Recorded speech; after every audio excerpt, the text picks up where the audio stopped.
Chers élèves, bonjour. Je suis Ndiokos Kanyebe Patrice, professeur de français du secondaire. Bienvenue à la suite de notre cours sur la ponctuation. Nous avons donc eu à présenter les 12 signes de ponctuation. Et maintenant, on va le voir un à un pour vous montrer comment il s'emploie dans une phrase et quel rôle il joue. Nous avons ici la virgule. Vous voyez la virgule. La virgule sépare les termes d'une énumération, d'une liste et juxtapose des propositions. Voilà, c'est ça. Par exemple, nous avons l'exemple ici. Il aime du lait, virgule ici, biscuits, les biscuits et les gâteaux. Vous voyez ça. Et lorsqu'on peut continuer encore l'énumération, c'est la virgule qui va venir. Mais en dernier ressort, on ne peut plus déjà l'autre mettre la virgule. C'est pourquoi on met « et » ici. Par exemple, on peut enlever le « et » et dire « Il aime du lait, les biscuits, les gâteaux et les fruits. » Vous voyez ça? Et ça va venir comme ça, et les fruits. Donc voilà, c'est ça. Donc ça permet de juxtaposer des propositions ou soit ça sépare les termes d'une énumération. On ne peut pas dire « Il aime du lait ». Il aime des biscuits, il aime les gâteaux. Donc voilà, nous avons ici ellipse du verbe et on continue avec les virgules pour pouvoir le dire. Nous avons ici des livres, des chants, des revues étaient empilés. Et vous devez voir, on marque un peu, quand la virgule arrive à l'oral, il y a une intonation montante. Vous voyez, il y a une intonation montante. Ce qu'on dit, des livres, des chants, des revues étaient empilées. Et donc, dans ce cas, vous élevez la voix pour dire que vous êtes dans l'énumération. Et voilà, c'est comme ça. Des livres, des chants, des revues étaient empilés. Et quand on marque la virgule, on compte 2 secondes. Vous voyez ça? Hein? Des livres, 1, 2. Des chants, 1, 2. Des revues, 1, 2. Et pour le point, on marque 3 secondes. Voilà, c'est comme ça qu'on essaie de voir. Je le vois, je cours, il se retourne et me reconnaît. Donc voilà, c'est ça. Donc la virgule ici est un signe donc de ponctuation qui est faible.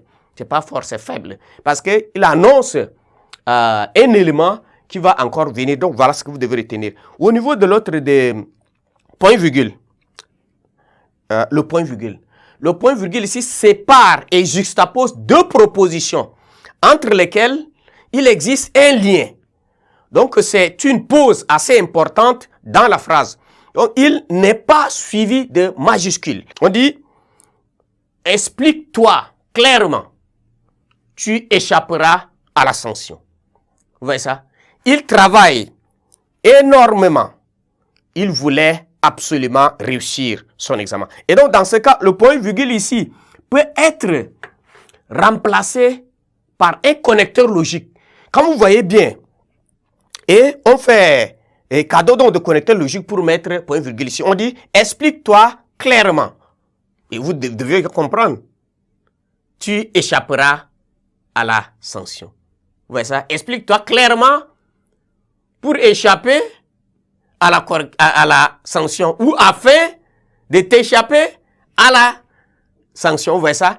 Il travaille énormément parce qu'il veut absolument réussir. Donc voilà, c'est ça la séparation qu'on essaye de le faire au niveau de l'autre, donc de point virgule, c'est ce qu'il faut comprendre.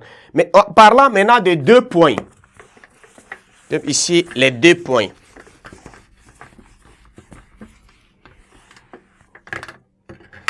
Nous avons les 2 points. Le 2 points. 2 points. Voilà, c'est ça.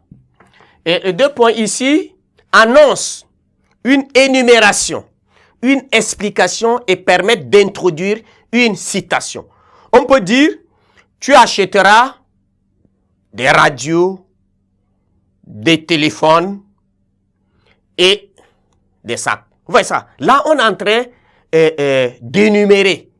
Ou soit au sortir du marché, on a regardé les hommes, les femmes, les vêtements. Ou soit on dit les villes les plus importantes du Tchad sont N'Djamena, Moundou, Abéché, Sar. Ou soit on dit Senghor disait 2 points. Vous voyez ça? Les 2 points, on marque là ici, la colonisation était mal nécessaire. Et donc voilà, c'est ça. Ça introduit une citation ou une explication ou une énumération. Voilà, c'est ce que vous devez savoir de ces 3 points, 3 signes de ponctuation, virgule, point virgule et le 2 points. Merci de votre attention.